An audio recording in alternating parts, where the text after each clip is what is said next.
It's good to see you all. Guess we were running a little bit late with food tonight, so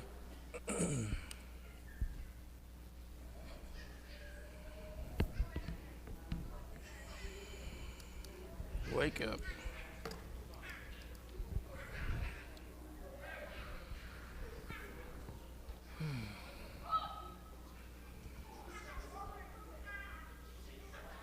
Get my computer woke up here, and the kids will probably come down.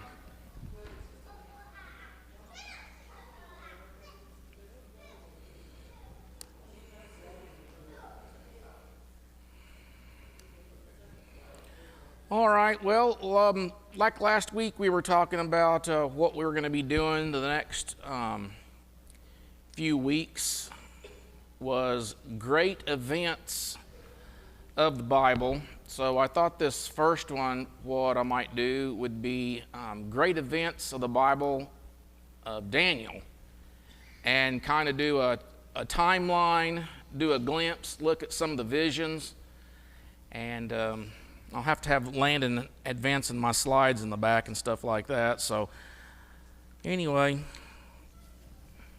so I guess we're not having kids. All right, that's all right.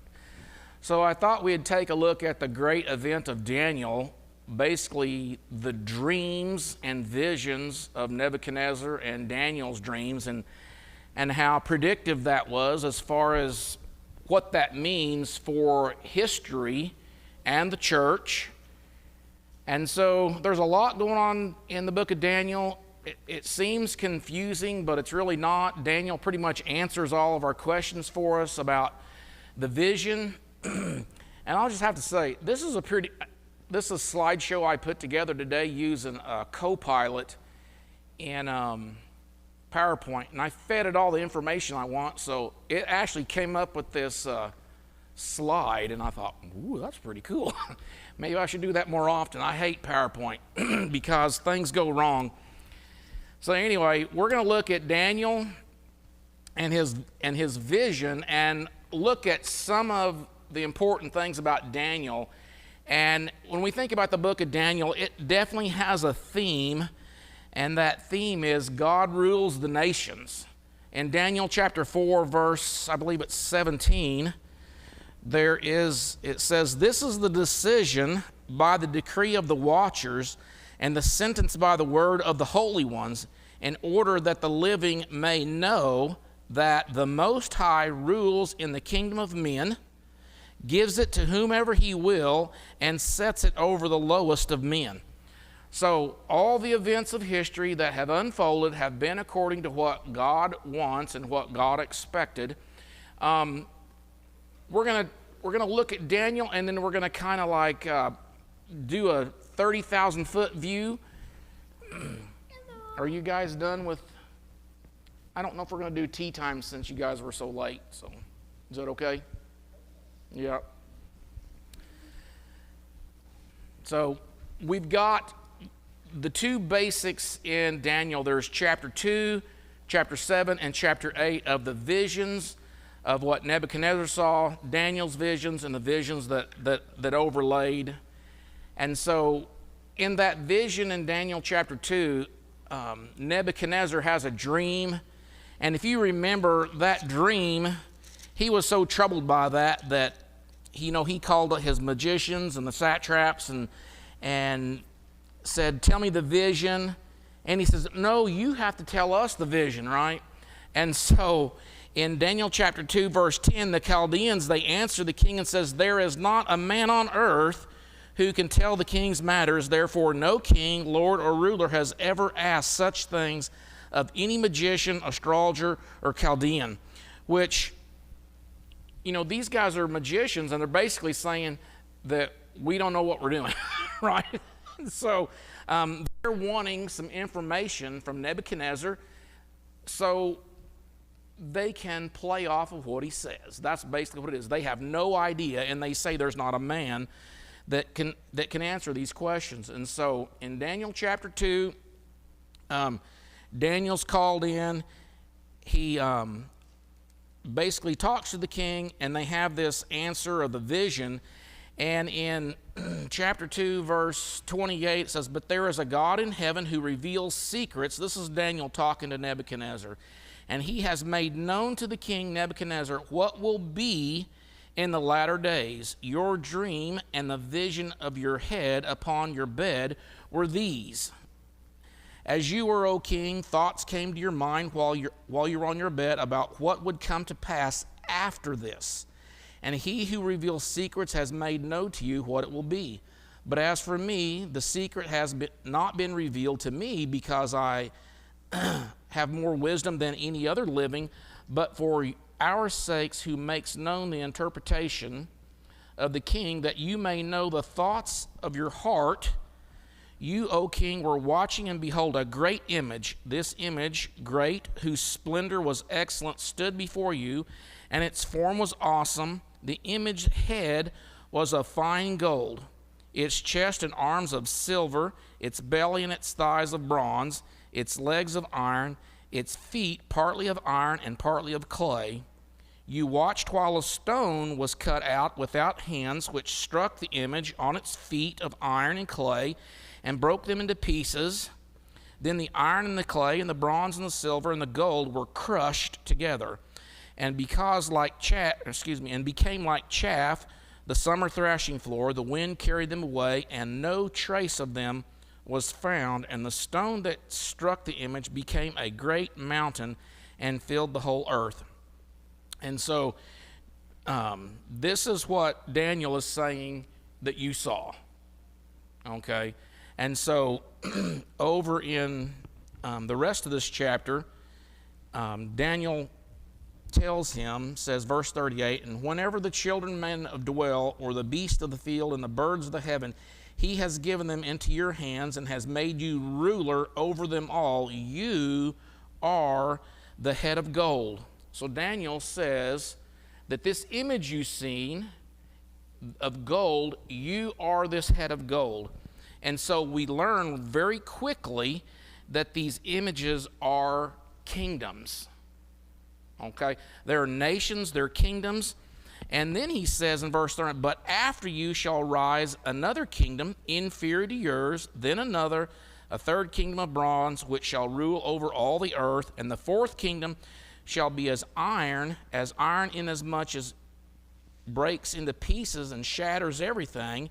And like iron that crushes, that kingdom will break into pieces and crush all other nations. Whereas you saw the feet and the toes partly of potter's clay and partly of iron. The kingdom shall be divided, yet the strength of the iron shall be in it. It is just as you saw iron mixed with ceramic clay. As the toes of the feet were partly of iron and partly of clay, so the kingdom shall be partly strong and partly fragile. As you saw iron mixed with ceramic clay, they will mingle with the seed of men, but they will not adhere to one another, just as the iron does not mix with clay. And in the days of these kings, the God of heaven will set up a kingdom which shall never be destroyed, and a kingdom shall not be left to other people. It shall break into pieces and consume all these kingdoms, and it shall stand forever. Inasmuch as you saw the stone was cut." Is it time for doing this with kids and grown-ups? Well, we're not going to do it tonight because dinner took too long, okay?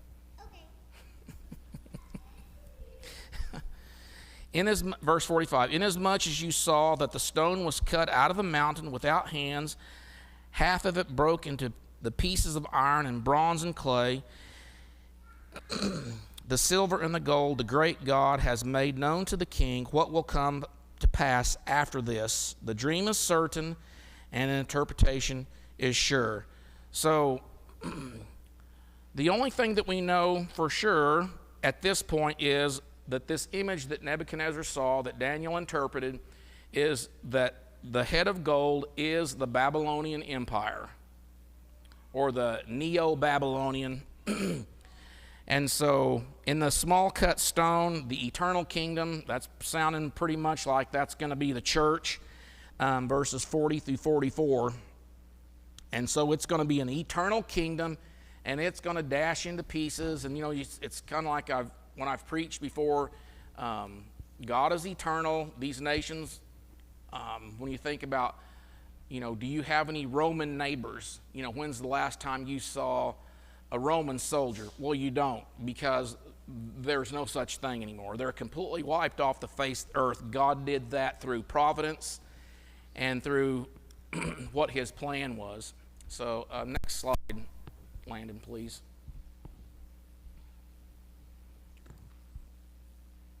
All right, so the Babylonian exile, or the Babylonian kingdom, around the 603 BC, in the second year of the reign of King Nebuchadnezzar of Babylon, experienced a troubling dream. Daniel, a young Hebrew, while of noble lineage, so we learn that about Daniel. That may not be like very obvious, but when you're reading about how Nebuchadnezzar besieged Jerusalem and basically took what he wanted. He took all the nobles, all the wise, all the best looking, and so most scholars believe that Daniel came from some royal seed or from a royal line. And so he takes all the best, and all of Judah is carried into captivity along with Daniel, his friends that we read about, Shadrach, Meshach, and Abednego, who are also prominent characters in the book of Daniel. A little bit later on, when we see the next interpretation in chapter 7, we read about a lion, a bear, a leopard, and a terrifying beast. And so what's happening is those images, they've shifted down one generation of kingdoms. And so the lion is still Babylon, the bear is the Medo-Persians, the leopard is Greece, and the terrifying beast, which later comes to be known as Rome. And so we're starting to see a little bit bigger picture of what Daniel has unveiled for the Jews, what's going to happen to them. And if you go back as far as like 790 BC, when Isaiah is prophesying, he's prophesying to the northern kingdom, which is when the divided kingdom happened between Rehoboam and Jeroboam. They took 10 of the tribes north, and the other 2 tribes, or the 11th and the 2 half tribes. So we got Judah, which is from the lineage of Christ, that goes that direction. So let's see. Give me the next slide, please. Did it go? I didn't go. I was waiting for mine to index too.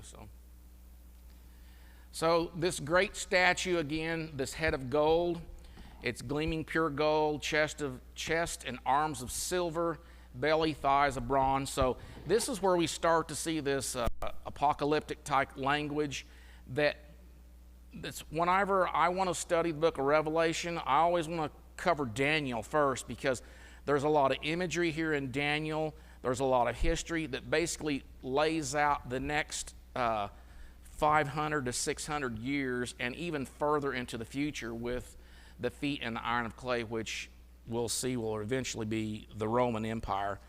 And so there's a lot of things that transpire in the book of Daniel. There's a lot of history. And let me see if I can get over here. All right, will you go to that next slide, please? It's the 4 successive world empires. So when we kind of start taking this 30,000 foot view of what's going on here. So when we got the Babylonian Empire, it's covering a time period of 605 to 539 BC. It's the mightiest empire, renowned for its splendor and power and glory. And then the silver is the Medo-Persian Empire from 539 to 331 BC.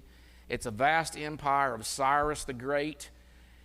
And so we kind of get a glimpse of Cyrus a little bit later on, referred to as Darius.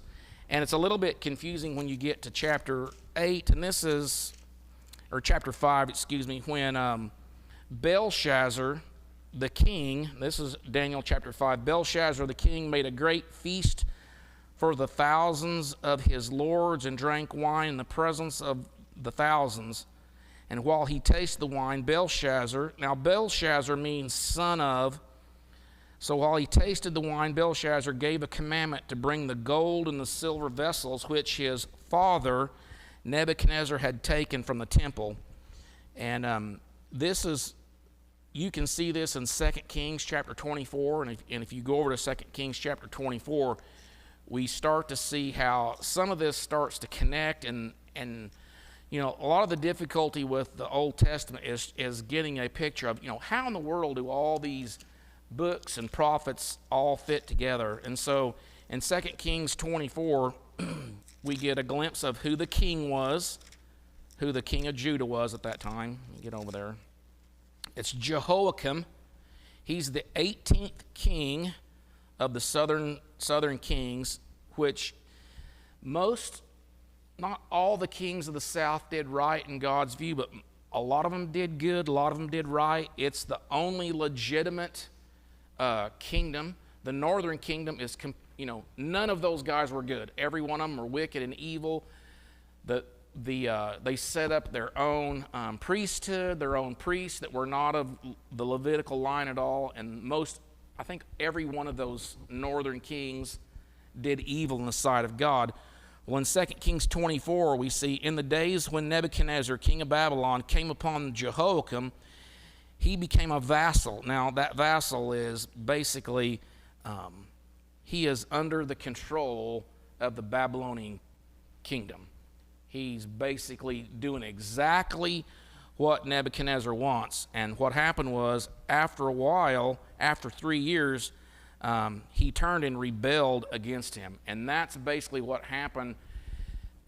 They came in there when they were kind of like doing everything the Babylonians want. Everything was fine, and so Nebuchadnezzar comes in there and he captures them, besieges the city, and takes everybody captive. And so we get a little glimpse of where we're at in the time period. Jehoahaz was the 17th king. He only reigned 3 months before Jehoiakim. And then this is also the first deportation that happens. Now, there's kind of some, under the Assyrians, during the time that Isaiah was a prophet, there was some carrying off, but it's not really considered the deportations like it is for the legitimate line or the legitimate kingdom. So Daniel is the first deportation, along with some other prophets and some other prophets. So we'll kind of, my computer is going to sleep fast because I'm not on the. Okay, Landon, will you give me the next slide, please?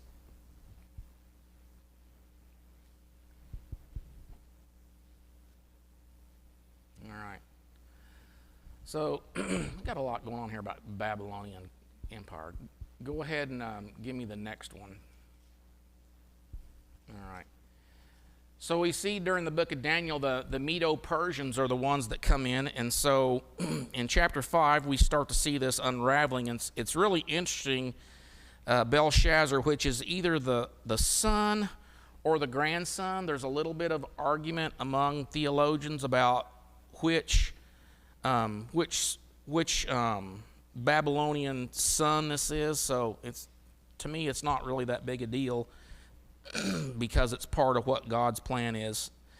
And so it's kind of the disrespect that they show. Let's go get some of those holy items from the temple, and we're going to use it in our wicked party. And so you kind of know that story, how towards the end of chapter 5, Belshazzar is judged. He's, that we see the meeny, tickle. And so it means you've been weighed in the balance and found lacking. And so that very night, Belshazzar, the king of the Chaldeans, was slain in chapter 5, verse 30.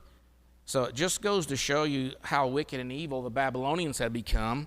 And remember, this was God's plan, right? You had the Assyrians that carried the northern kingdoms into captivity because of their evil, and God told them this was going to happen, and they refused to listen. And so they're carried off, the northern kingdom. And so the Babylonians come in there and defeat the Assyrians, and they basically seize that whole area, take over all the ground from the Assyrians. And so Babylonian has all this control of the area. There's this constant battling back and forth, and you can read that through, 2 Kings and into the Chronicles too. And so Darius the Mede, which is the next empire that takes place, which is the silver image that King Nebuchadnezzar saw. So the Medes and the Persians take over, and they rule for a time. Go ahead and give me the next slide, please. And so after the Medes and Persians, we have the Greeks that come into play, and that's one of the only other direct references in chapter 7 we get about the Greeks coming onto play. And so most of, when we see the four great beasts, the bear, the leopard, the fourth beast, and the fiery flame, and the different images that we see all throughout Daniel chapter 7, and we get a glimpse of the 10 emperors. Now, there's more than 10 emperors that are leading up to the time of Jesus, but because some of them only serve for like just a little time period, because they're so evil they get murdered right off the bat, so they're not really counted. And so, all right, give me the next slide.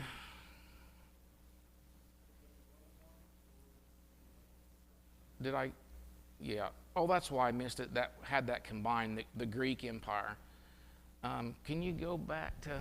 Yeah, go back one. Sorry, I totally missed the Greek Empire. So, Alexander the Great conquered Persia. He had a vast army, but it was spread really, really thin, and he was a pretty wicked, evil, vile person, and he died probably what a lot of historians say was probably some kind of sexually transmitted disease, and so, which is horrible. But when Alexander the Great died, his 4 generals were there, and they were trying to, who's going to succeed, who's going to take the kingdom, and what Alexander whispered supposedly was the strongest. Well, the strongest basically was the Ptolemy general.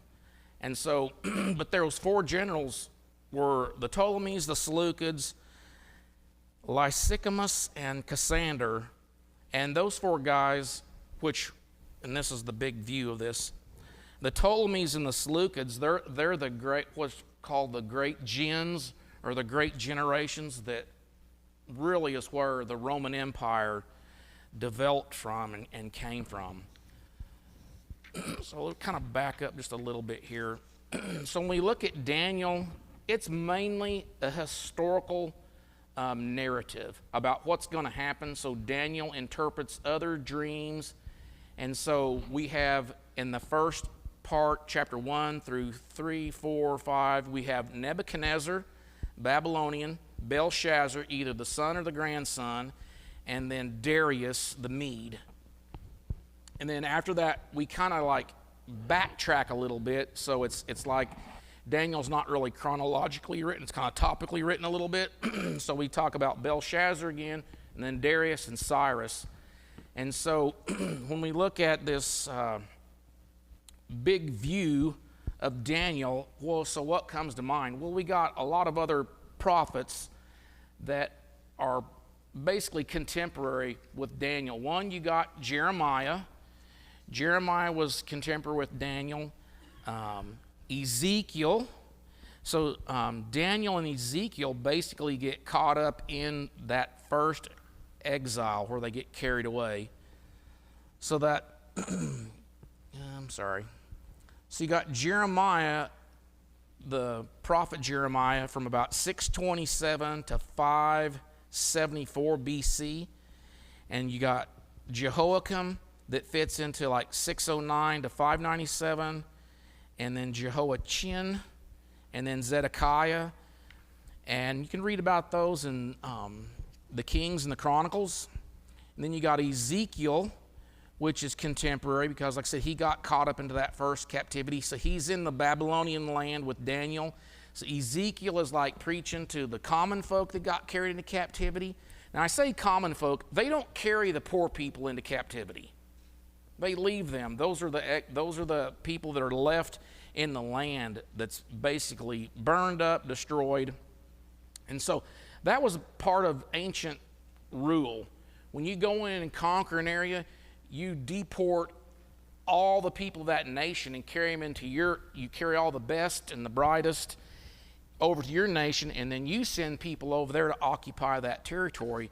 And so that's kind of when you get down to the iron and the clay, what that's talking about, how these two don't mingle. Well, that was the Greeks and the Romans. All right, so a lot of the Roman culture was based off of Greek culture. They liked the Greek, all their history, their customs, their philosophers, their food, everything. And so what happened was you got the Greeks, and they're kind of like immorality and a lot of different things. And so the clay and the iron don't adhere, and they don't mingle well together, and so they don't have a foot to stand on. So, and that's eventually what happened with Rome, was complete moral depravity, aside from God crushing them with the church. Now, it doesn't look like that when we're looking at the church. It looks like the Roman Empire is persecuting, making hard of the church, but again, God wins. That's one of the biggest, most beautiful story when you get over into the Revelation, is that yes, there's a lot of figurative language here, all that apocryphal type description with the numbers and the imagery, but God wins.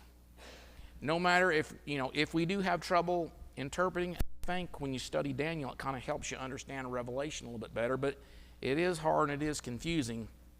And so from the second deportation, we get Zerubbabel, Zechariah, and Haggai. But for the most part, for Daniel, we have mainly Jeremiah, Ezekiel, those two prophets, and Habakkuk. And so there's just an overlapping of those guys. And so when you're studying those, it kind of helps to understand who's part of that big overview. You know, it's tough to read the Bible from Genesis to Malachi, and how does it all fit? And so if you can kind of get maybe a chronological study Bible, it can help you kind of piece these pieces together. And so, well, I really kind of plowed through all that stuff really fast. I want to talk a little bit more about those four generals.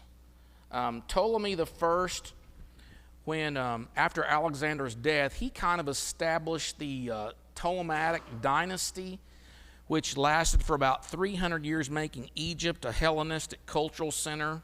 And then Seleucus the First, who is Nicator, the Seleucid Empire, he gained Babylonian vast empires, territories, creating the largest successor state. And then Lysicamus, which he didn't have that much, but he controlled Thrace and some other areas. Later expanded into parts of Asia Minor, and then Cassander, Macedonia, and Greece. And so, but the two main families that came out of that are Ptolemy the First and Seleucid the First, and a lot of the Caesars that came from that time period are part of that. And so, let's see if I can find that.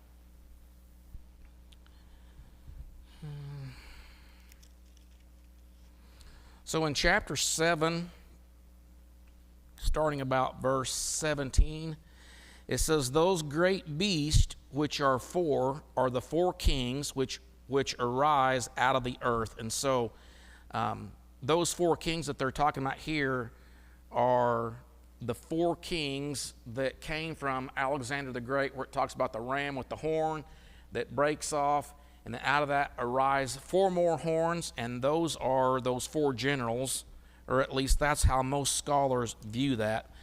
And in verse 19 it says, "Then I wished to know the truth about the fourth beast, which was different from all the others, exceedingly dreadful, with its teeth of iron and its nails of bronze, which devour, broke into pieces, and trampled the residue with its feet. And then the 10 horns that were on its head." And that's usually referred, most scholars look at those 10 horns as the major Caesar players that come out of that. And I know we're kind of like jumping out of Daniel a little bit, but just to kind of get a look at that time frame, which namely that horn which had eyes and a mouth and which spoke pompous words. These her appearance was greater than his fellows, and I watched, and the same horn was making war against the saints. So that's also, that word saints is used here to describe the church later on. So this time period is far removed from Daniel and those three major kingdoms, the Babylonians, the Medes and the Persians, and then the Greeks, which we're pushing closer to the time of Christ. And so that fourth beast shall be the fourth kingdom on earth, which shall be different from all other kingdoms, and shall devour the whole earth, trample it, break it into pieces. And then the 10 horns are 10 kings.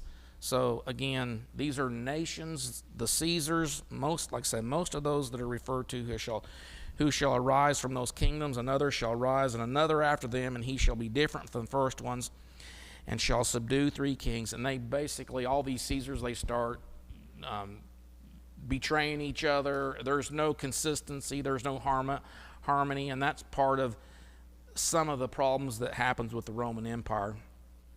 And so in the book of Daniel, there's a lot of these figurative language, and you get over in chapter 7 and you read again about just these different images, and it just makes us have to really look hard and kind of see what Daniel's looking at here. And so in chapter 8, verse 20, we get a picture of the ram, which you saw having the 2 horns. They are the kings of the Medes and the Persians, and the male goat is the kingdom of Greece, which that's Alexander the Great. He's the ruler.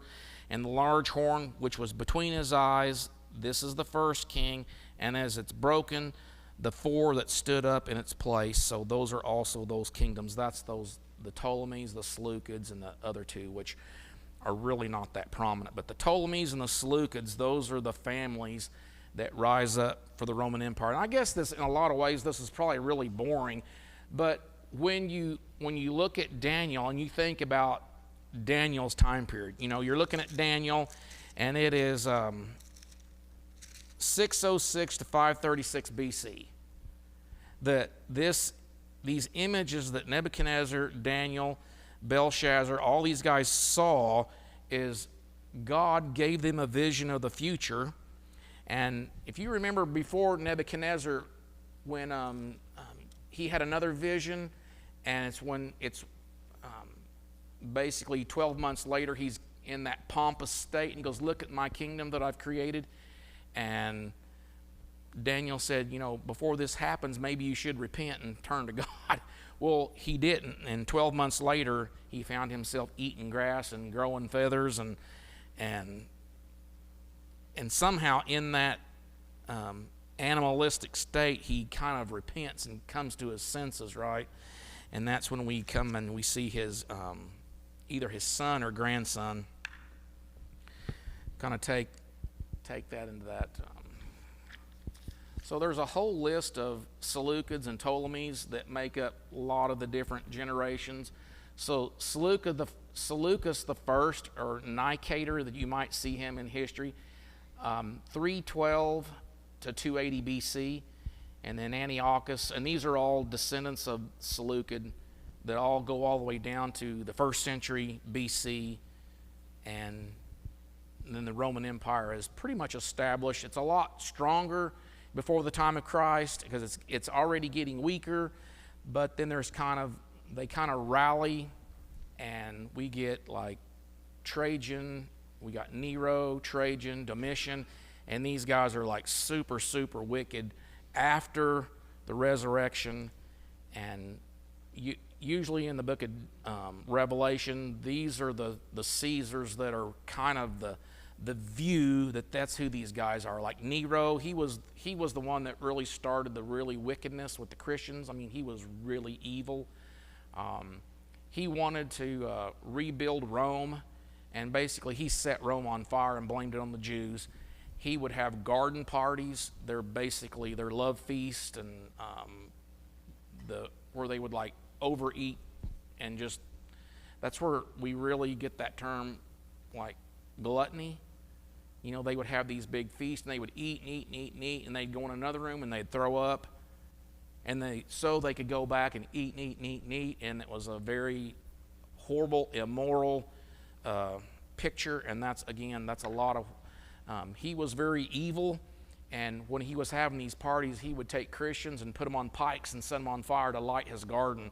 So he was really wicked. And so after him, Trajan comes along, and he's so evil and wicked that the people say Nero's reincarnated. So I just want to kind of give you a big view of the book of Daniel. I know I probably got finished a little bit too early, but anybody have any questions about some of that timeline? If I can't answer it, maybe we'll figure it out. So, no? Well, I just wanted to kind of give you a big overview of the book of Daniel. We talk about great events, and God. The main takeaway from Daniel is God is in control. God rules the nations, and it's up to He's the one that decides how our history laid out. And it was His will that the Assyrians would come, carry the Jews into captivity, and then they went too far, and so the Babylonians would come, and so there was just a lot of difficulties, and it was because of the divided kingdom. After Solomon died, when his son Rehoboam took over as king, if you remember that part of the history, he asked the wise men, "What should I do?" And they said, "Well, you should relieve the burden on the people because your father, taxed us to death." And then he asked his peers, and they said, "Well, you just show them that you're the big man in town and tax them even more." And that's when Jeroboam, which was one of Solomon's generals, he took way more than half the kingdom to the north with the illegitimate kingdom. And that's when you get that 400 years of history there where the Jews lost the kingdom. It was completely taken away from them. And if you go back, and if you've been a student of the Old Testament, God warned them this was going to happen. He told them it was going to happen. You're going to want these kings. You're going to want to be like the nations. I don't want you to be like the nations. And so basically it happened because of their unfaithfulness and unwilling to keep God as king and keep their eye on Him. So that concept, ruling people with the consent of the government, that was a good idea even back then. And Solomon being so wise, it's amazing to me that catch on to that. Of course, we guess we're involved straight on. I think Solomon would have been wise enough to have somehow taken in the will of the people that are affected by this governing scheme. yeah. Well, that immature state of Rehoboam really was not helpful. So, and that's what helped divide that kingdom. And it was because of unfaithfulness, and God told him that these things were going to happen. So, well, I'll just let you out of here a little bit early tonight and just kind of give this. I want to give this overview of Daniel and kind of look at some of those prophets that, because even Daniel, he refers to the book of Jeremiah when he says, "I was reading in the prophet Jeremiah," and he knew that the 70 years that they were in captivity was almost up. So that's just another picture of that contemporary nature of those books. So, anything? All right. Well, thank you. I'll just let you out of here early, unless you have something else you want to talk about this. So, all right. Well, thank you.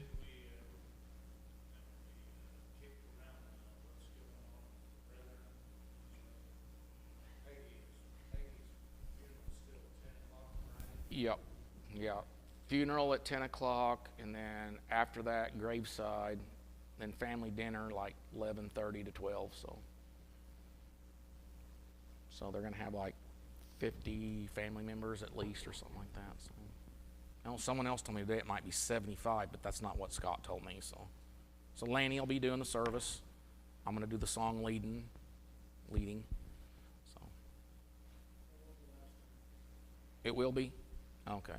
Landon said it will be live streamed. So, all right. Well, thank you very much. I appreciate it. It'll be live streamed. The funeral will be. Yeah, a little bit more, Daniel, a little bit more detail. So, and if anybody wants to do a great event of the Bible on Wednesday night, just let me know. So, yes, it will be here, and there will be a graveside too. So, all right. Well, thank you.